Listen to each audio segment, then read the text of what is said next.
तो एपिसोड की शुरुआत में हम डेवी और उसी आदमी को देखते हैं जिसने कि डेवी की मदद की थी। वो दोनों उस जगह से निकलकर इस वक्त जंगल से गुजर रहे थे।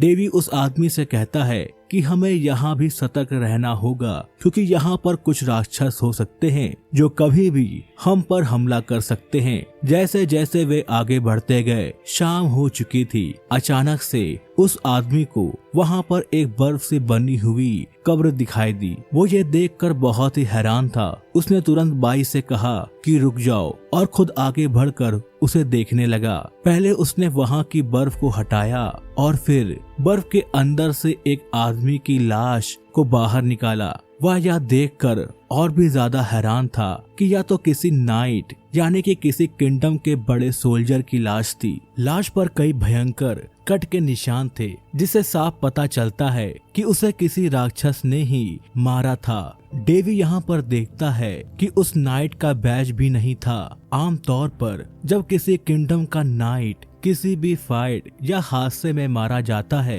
तो किंगडम के बाकी सोल्जर्स उसका बैच लेकर जाते हैं। डेवी कहता है कि हमारी ये यात्रा बिल्कुल भी आसान नहीं होने वाली है। जैसे ही वे कुछ और आगे बढ़े, उन्हें फिर से एक लाश मिली। ये देखकर डेवी के साथ वाला आदमी और भी ज्यादा हैरान हो गया क्योंकि ये एक होली नाइट की लाश थी और यह आदमी उस नाइट को जानता था। उसने बताया कि यह 8वें लेवल का नाइट है और बहुत ही ज्यादा ताकतवर था। आखिर इसे कौन मार सकता है? उस कब्र के पास एक और कब्र थी, लेकिन डेवी ने 8वें लेवल की नाइट की बॉडी में कुछ ढूंढने की कोशिश की। वो आदमी डेवी से कहता है कि उन्हें परेशान मत करो, वे अब जिंदा नहीं हैं। लेकिन डेवी कहता है कि नहीं, हमें यहाँ पर कुछ काम की चीज मिल सकती है। डेवी को वहाँ नाइट की बॉडी के पास एक डायरी मिली और वह उसे पढ़ने लगा। अब सेमल भी वहाँ आ चुकी थी। डायरी में लिखा था कि नाइट एक बड़े अपराधी हुसैन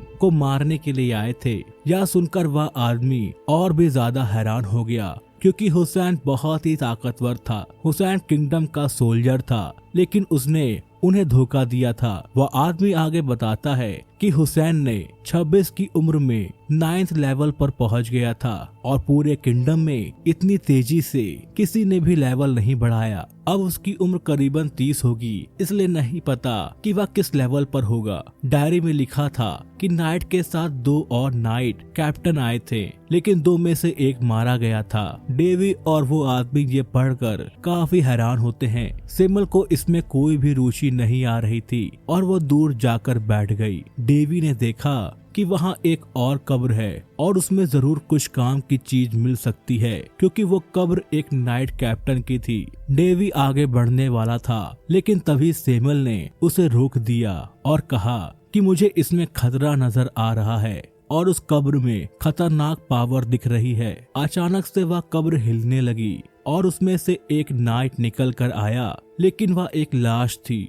लाश वहीं गिर गई और उसके पीछे एक आदमी छुपा हुआ था जो अब उठकर कहता है कि एक और दिन बीत गया। वो खड़ा होकर एक स्क्रॉल फेंकता है और कहता है कि यही वह काम की चीज है जो तुम्हें चाहिए होगी। डेवी ने उस स्क्रॉल को देखा और साथ ही उस आदमी के हाथ पर एक कपड़ा बंधा हुआ देखा तो वह समझ गया कि यह हुसैन ही है। हुसैन ने कहा कि लड़के तुम बहुत समझदार हो, लेकिन अब तुम्हें मरना होगा क्योंकि तुमने मेरी असलियत जान ली है। वह आदमी बहुत डर रहा था, लेकिन मरना नहीं चाहता था और ना ही वह चाहता था कि डेवी को कोई चोट लगे, इसलिए उसने थोड़ा आगे बढ़कर हुसैन पर हमला किया, लेकिन हुसैन ने उसे बहुत ही दूर फेंक दिया। डेवी ने हुसैन को समझाने की काफी कोशिश की कि वे किंगडम की तरफ से नहीं आए हैं और उसे उनसे कोई भी खतरा नहीं है, लेकिन हुसैन कहता है क्योंकि उन्हें उसकी असलियत पता चल चुकी है, इसलिए उसे अब उनसे खतरा है और इसलिए अब उन्हें मरना होगा।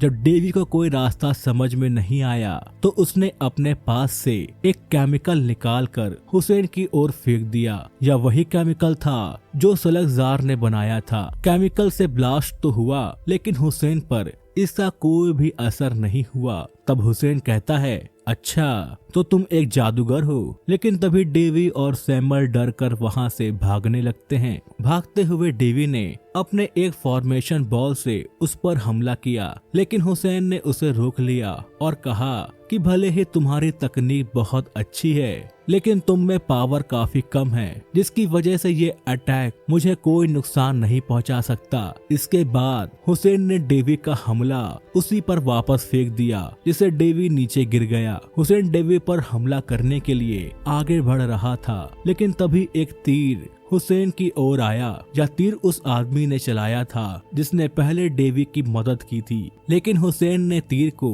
अपनी उंगली से पकड़ लिया और कहा कि तुम्हारी तीरंदाजी अच्छी है, लेकिन इससे मुझे कुछ नहीं होगा। इसके बाद उसने तीर को अपने हाथ से फेंक दिया और वह आदमी दूर जा गिरा।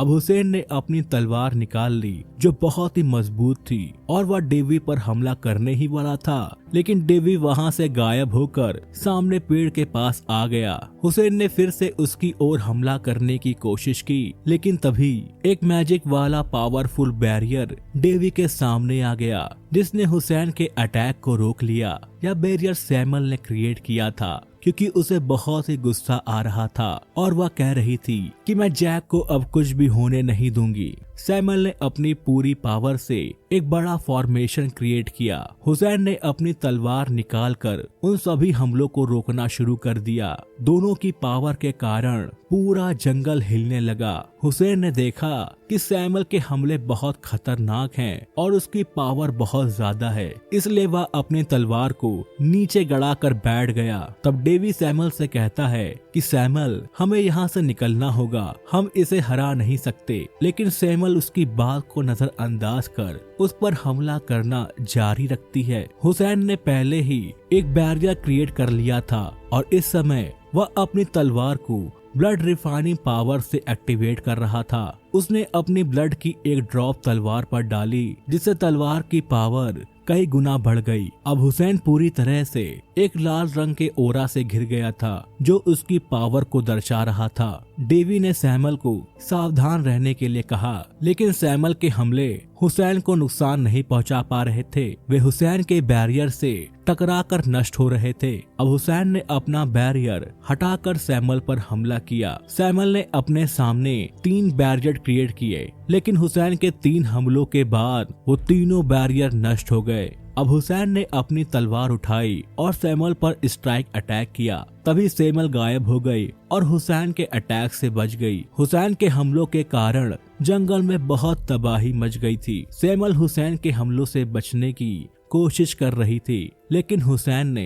अपनी तलवार फेंककर सैमुअल को घेर लिया। सैमुअल जब तक उससे बचकर निकलने की कोशिश करती है, तब तक हुसैन उसके पास पहुंच गया, लेकिन सैमुअल ने अपनी उंगली से हुसैन को छूकर उसे नीचे गिरा दिया। हुसैन सैमुअल से कहता है कि जितना नुकसान तुमने मुझे पहुंचाया है, मैंने तुम्हें उससे ज्यादा नुकसान पहुंचाया है। सैमुअल देखती है कि उसके हाथ में तलवार लगी थी और जैसे ही उसने तलवार को निकाला, उसका हाथ कट गया। डेवी यह देखकर बहुत ही हैरान था। सैमुअल नीचे आकर डेवी से माफी मांगती है और कहती है कि मुझे माफ करना। डेवी कहता है कि मुझे माफी मांगनी चाहिए क्योंकि मैं कमजोर हूँ। लेकिन तभी सैमुअल ने अपनी पावर से फिर से अपना हाथ ठीक कर लिया। हालांकि वह जानती थी कि हुसैन बहुत ताकतवर है और उसे हराना बहुत मुश्किल है। अब सैमुअल हवा में आकर अपना बहुत ही स्ट्रॉन्ग अटैक का इस्तेमाल कर रही थी, लेकिन नीचे हुसैन भी अपनी 2 तलवारों को मिलाकर बहुत बड़ी तलवार बनाता है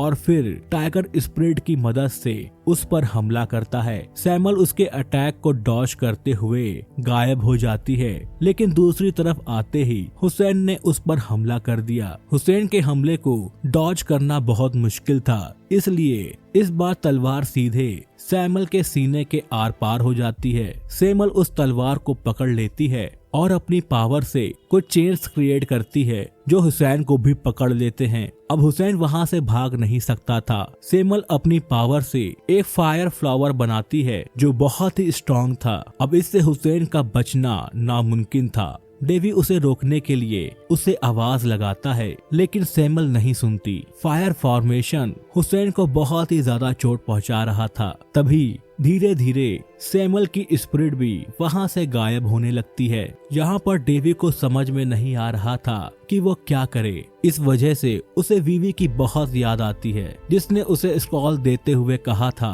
कि इस टेक्निक में बहुत मैजिक पावर लगती है, इसलिए इसका इस्तेमाल ना करना ही सही है। लेकिन डेवी को अपनी जान की फिक्र नहीं थी, इसलिए वो तुरंत ही उस टेक्निक का यूज करना शुरू कर देता है। अब वहाँ पर एक टाइम व्हील क्रिएट हो चुका था जो बहुत बड़ा था और शायद उल्टी दिशा में घूम रहा था। डेवी के आसपास एक प्रकार की चीज क्रिएट हो रही थी जो डेवी को नीचे की तरफ खींच रही थी। उसमें कुछ टेंटिकल्स निकल रहे थे जो डेवी को पकड़ रहे थे। सैमुअल डेवी को मना करने लगती है कि उसे ऐसी टेक्निक का इस्तेमाल नहीं करना चाहिए, लेकिन डेवी उसकी बात नहीं सुन रहा था। डेवी के बाल अब धीरे धीरे पूरी तरह से सफेद होने लगे थे और उसकी स्किन भी बूढ़े आदमी की तरह होने लगी थी। अब डेवी धीरे धीरे उस पोर्टल के अंदर जा रहा था। सैमुअल की आंखों में आंसू थे, लेकिन वह कुछ नहीं कर सकती थी क्योंकि टाइम व्हील घूम रहा था और डेवी के पास इतनी पावर नहीं थी कि वह उसे जारी रख सके। अब धीरे धीरे डेवी पूरी तरह से उस पोर्टल के अंदर चला जाता है और वो फॉर्मेशन अब धीरे धीरे गायब होने लगता है। टाइम व्हील भी गायब हो रहा था। तभी वहाँ पर वीवी के मास्टर आ जाते हैं। दोस्तों, आपको आज का एपिसोड कैसा लगा मुझे कमेंट करके जरूर बताइएगा, और अगर आपको मेरी एक्सप्लेनेशन पसंद आती है तो वीडियो को लाइक और चैनल को सब्सक्राइब करना बिल्कुल भी मत भूलिएगा। अब मिलूंगा आपसे अगली वीडियो में, तब तक tata bye bye and take care.